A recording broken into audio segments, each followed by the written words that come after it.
je vais poser la question un peu brute de fonderie. Les examens en ligne à refaire, à fuir, à adapter. Alors par exemple, famille, comment ça a été vécu? À adapter. La réponse courte, c'est adapter.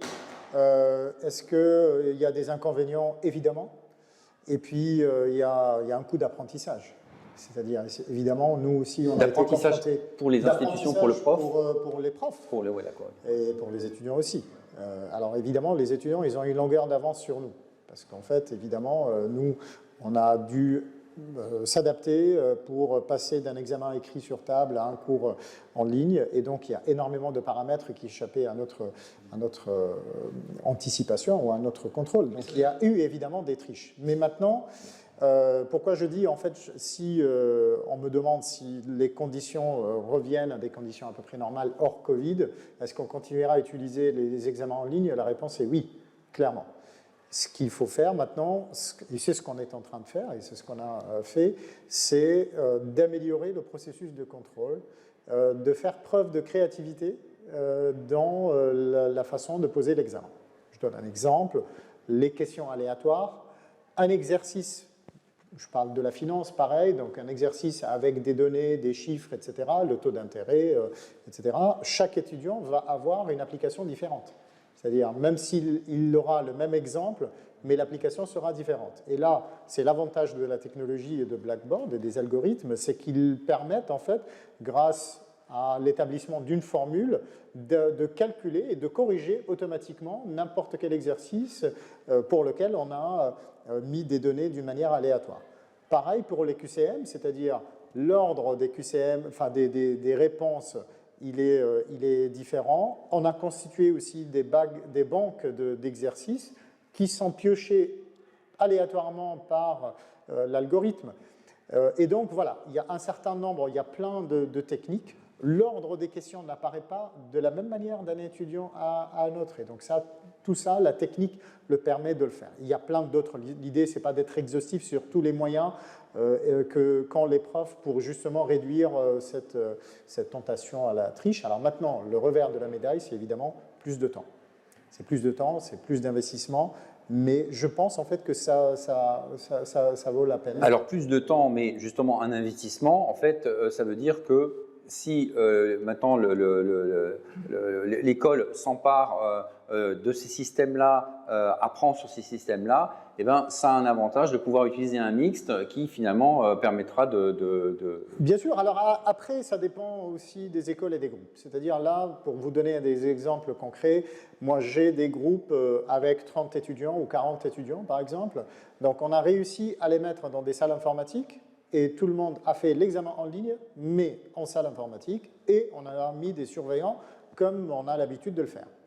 Évidemment, lorsqu'on a un examen qui se fait sur 600 étudiants, et c'est le cas pour le Master 1 à l'ESCP, là, ça devient infaisable de le faire en ligne. Maintenant, peut-être que les choses sont en train d'évoluer. Avec la capacité de Wi-Fi aujourd'hui, je pense en fait qu'on peut envisager un jour que chacun amènerait son laptop sur son ordinateur et on fera comme d'habitude des examens dans des salles de cours, mais ça sera en ligne et chacun utilisera.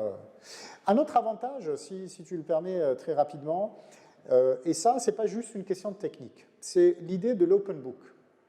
Alors, avec les examens en ligne, puisqu'on s'est dit, si les étudiants sont chez eux, c'est très difficile de contrôler s'ils sont ouverts le livre ou pas.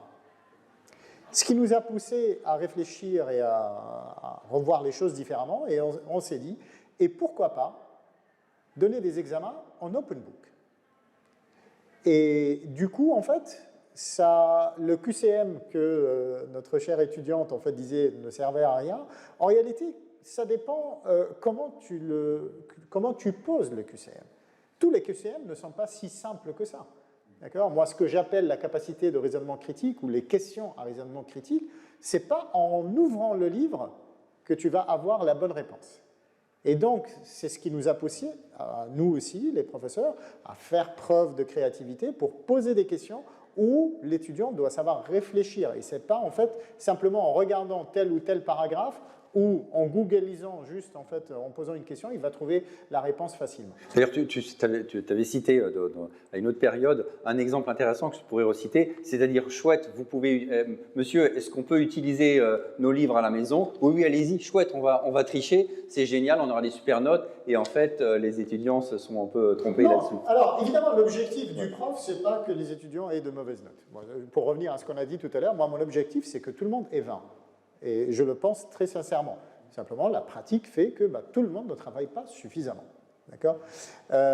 Maintenant, l'idée, ce n'est pas de piéger les étudiants. C'est vraiment, comme je l'ai dit tout à l'heure, une phrase que j'adore d'Einstein, l'éducation, c'est d'apprendre à réfléchir, d'entraîner l'esprit à réfléchir. Je donne un exemple pour être concret dans mon propos. En finance, il y a beaucoup de formules. Il y a 10 ans, lorsque les étudiants font l'examen, eh bien, on leur demande d'apprendre les formules par cœur.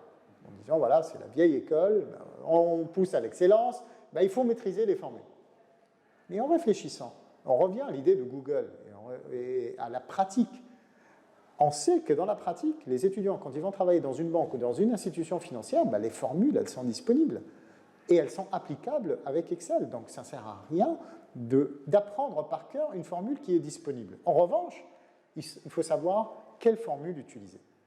Donc, on a fait une première étape. On a dit, bon, on va vous donner une feuille avec les formules. À l'examen, eh bien, ce n'est pas la peine d'apprendre par cœur les formules. En revanche, il faudra être capable de savoir quelle est la formule que vous allez utiliser. Avec les examens en ligne, on a franchi encore un cap. Open Book, possibilité d'utiliser même Excel, ce qui vous facilite la tâche. Et l'idée est de leur dire, écoutez, nous, on ne teste pas votre capacité à utiliser Excel, on teste votre capacité à comprendre les concepts financiers.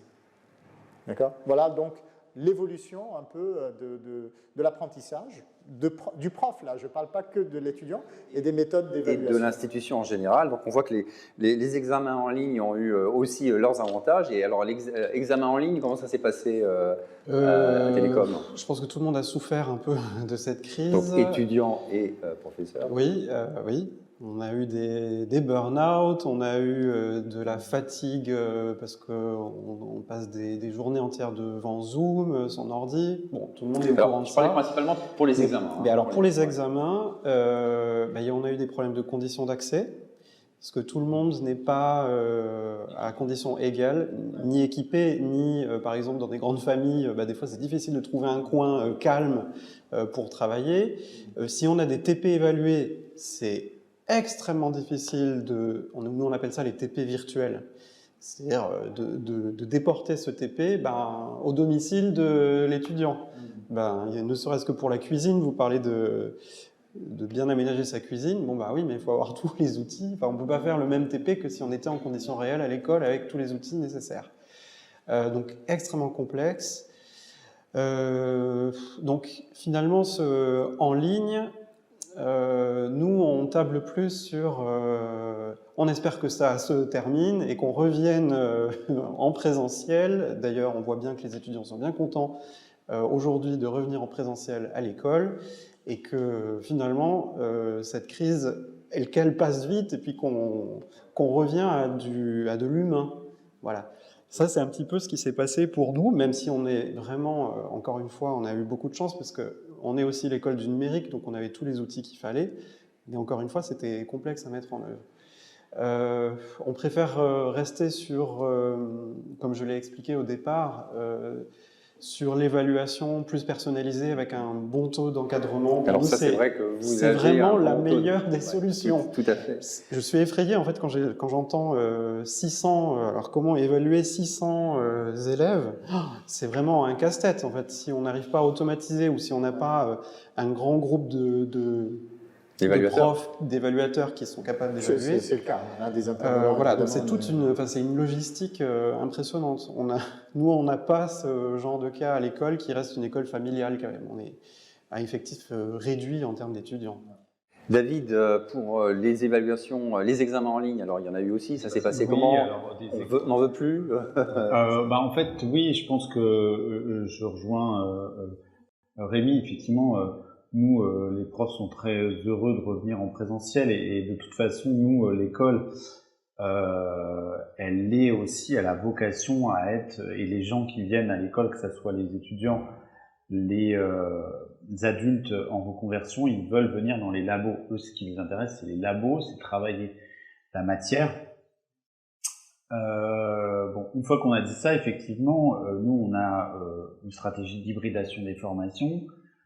Sur les enseignements théoriques, bien évidemment, les enseignements pratiques sont la plus-value de l'école, donc ils doivent rester et ils resteront bien évidemment en présentiel. Par contre, effectivement, sur un certain nombre d'enseignements, il y a matière à pouvoir hybrider une partie du cours ou alors la totalité, mais donc il y a effectivement, on a nous développer des évaluations en ligne via QCM, comme évoqué tout à l'heure Fanny, sur différents types de paramétrage qui vont limiter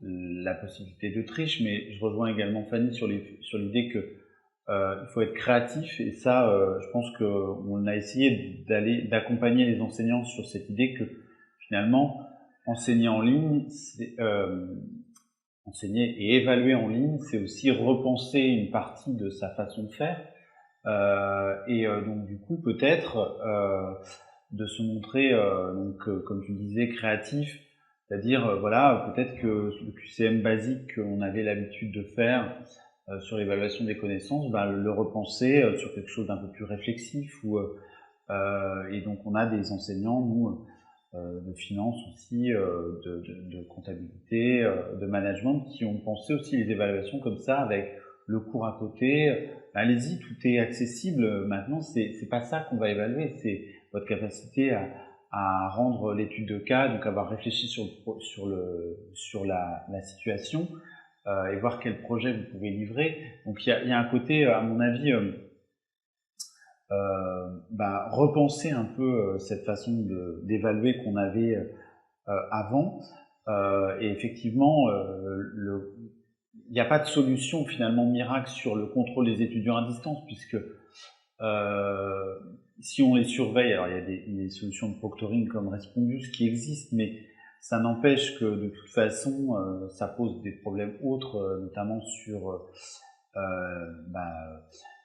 la liberté privée, puisque les grandes écoles ont eu des remontées d'étudiants sur oui, mais vous êtes en train de prendre de filmer mon intérieur, donc ça pose problème effectivement. Alors en fait, on voit justement que finalement, parce que c'est un peu l'objet de tout cet état des lieux, c'est que ces dernières années ont apporté énormément de changements, et que pas techniques, puisque ces changements ont induit quelque chose, même dans l'esprit d'évaluation. Et ça, c'est vraiment très très intéressant.